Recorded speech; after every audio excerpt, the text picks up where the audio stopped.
So here's some tips. So, you know, you're writing a solution to a program and you're like, I don't know if I should make base classes or derived classes. I don't know where should I inherit. Just because you have inheritance doesn't mean you have to use it, right? It doesn't mean that, oh, I know about inheritance. Everything has to be inheriting one thing or another. It doesn't mean that you shouldn't, but it also doesn't mean that you should, right? So you have to make that call. You have to make that call whether it's worth to do it or not. And whether it's worth to do it or not might not be it might not be enough with this knowledge that we have acquired so far. Once we learn about polymorphism, then you will have more tools to actually make the right call, right? But here's some tips when it comes to inheritance.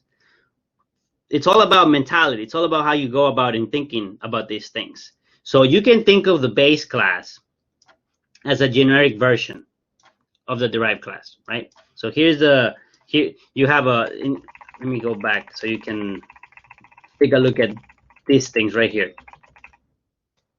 All of the things on the top, vehicle is a generic version of car and bus. Shape is a generic version of square and circle. Animal is a generic version of dog and cat. Same thing with browser. Browser is a generic version of Chrome and Firefox. Think of the thing on the base as generic versions of the things that would inherit from it, right? So one of the things is when you think about inheritance, you say, does it make sense to inherit? Ask yourself, is the base class a generic version of whatever you're trying to inherit or inherit from? So if the base class, you know, it's a class, some class, and then you have a class that you're like, should I derive from that class? Ask yourself, is the base class a generic form of that one, right? If it is, then maybe it's a good idea to do the inheritance. If it's not a generic version, then perhaps you shouldn't, right? Just a thought. Another way is, think of the derived class as extensions of the base class. So the derived class extends the base class. So the base class is animal, the derived class is dog. It's not that dog contains everything about animal, it's that dog is everything that animal is plus something else. So it's extending the idea.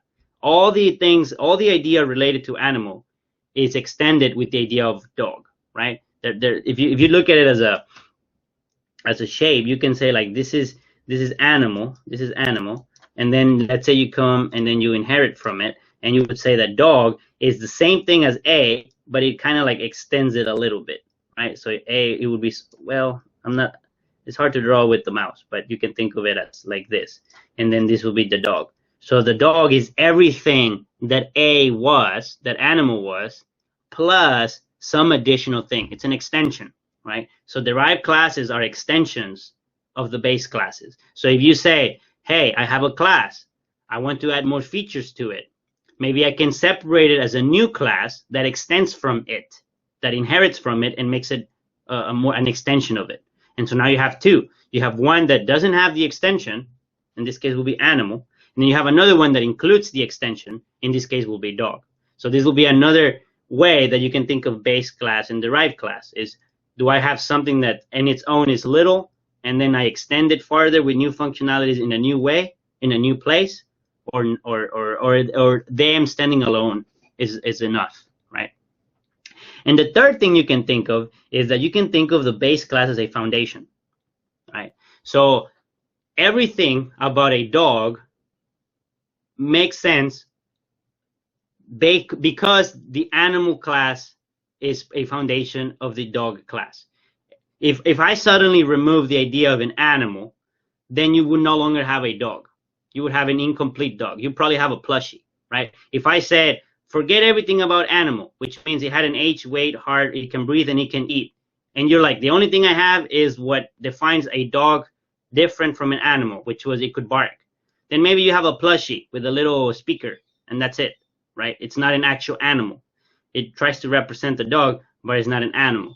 So if you remove the foundation, then the class that derives from it no longer is what it used to be. So the foundation is important. So you can think of the base class as a foundation of the derived class. If the foundation is not there, the derived class is incomplete. It's not what it's supposed to be. It's a plushie. It's a picture. It's not a real thing, right? So These are three ways that you can think of it. Is base classes are the generic form of the derived classes. The derived classes are actually extensions of the base class, or the base classes serve as a foundation where the derived classes can be built on top of it. Okay, I'm sure there's probably more ways to look at it, but I think these three summarize a good chunk of how you can think of classes and when should you inherit, when should you not, or what should you consider create a inheritance hierarchy where one thing inherits another, and so forth.